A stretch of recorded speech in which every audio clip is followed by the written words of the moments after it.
All right, so I actually get asked fairly often what camera settings I'm using when I'm shooting real estate or really any project. And this isn't going to be a video that breaks down the why behind every choice that I'm making. It's really just to show you which settings I'm using to get the most cinematic look for the work that I'm creating. Now, when it comes to real estate or really anything, there's two different frames of mind that I'm in. Do I want to shoot this and make it look like real life, how the human eye sees everything?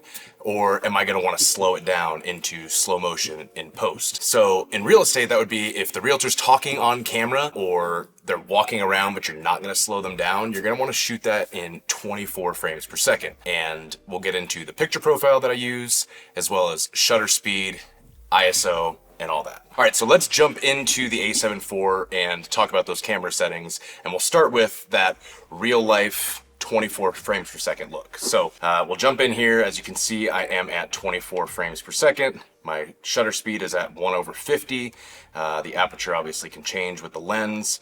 And then we're gonna look at the ISO as well and figure out where the base ISO is for the picture profile that you're using. The picture profile that I'm using right now is picture profile 8. So on a Sony camera, you're gonna wanna shoot in log or an S-Log3. It's gonna give you that flat, unsaturated image, but that's because it's retaining more information for you to then go and bring your image to life in post. So with that, you're then going to want to use what's called a conversion LUT to get it to have that normal look, or you can manually change it in post, but it's easier to convert that with a conversion LUT and get that nice look in post-production, and then you can color grade from there.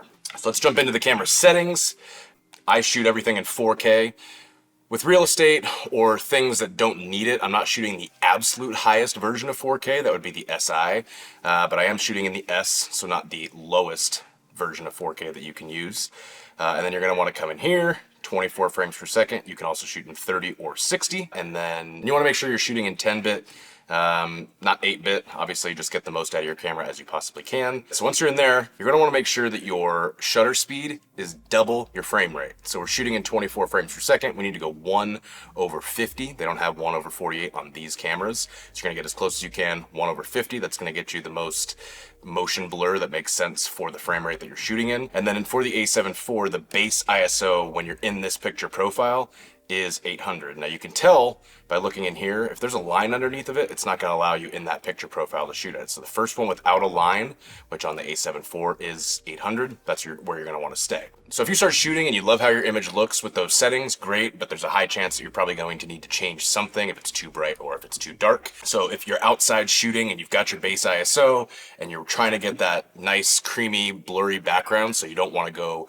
crazy on your aperture, you can use what's called an ND filter. Now, again, not going crazy on what an ND filter means, but this is what I'm gonna put on the front of my lens.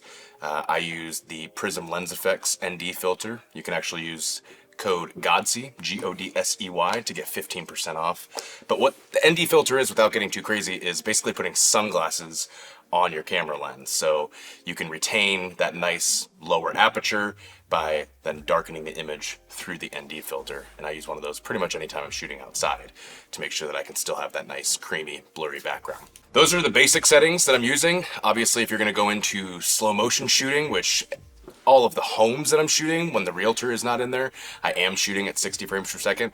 You're gonna follow that same methodology. So you would go in here, you would change your frame rate to 60 frames per second, stay at 10-bit, and then when you get here, you're gonna wanna change your shutter speed from 1/50 to 1/125. Again, they don't have 1/120 on these cameras, so you're gonna shoot at the closest to double the frame rate, which would be 1/125, 60 times 2. And then from there, if you are slowing that footage down, it's not gonna be automatically slow motion. You're probably editing on a 24 frame rate timeline, so then when you put that 60 frames per second footage into your project, you're gonna need to slow it down to 40%, but then that's gonna give you that nice, buttery smooth slow motion that everybody's looking for. Hopefully that helps. If you have any other questions, feel free to reach out.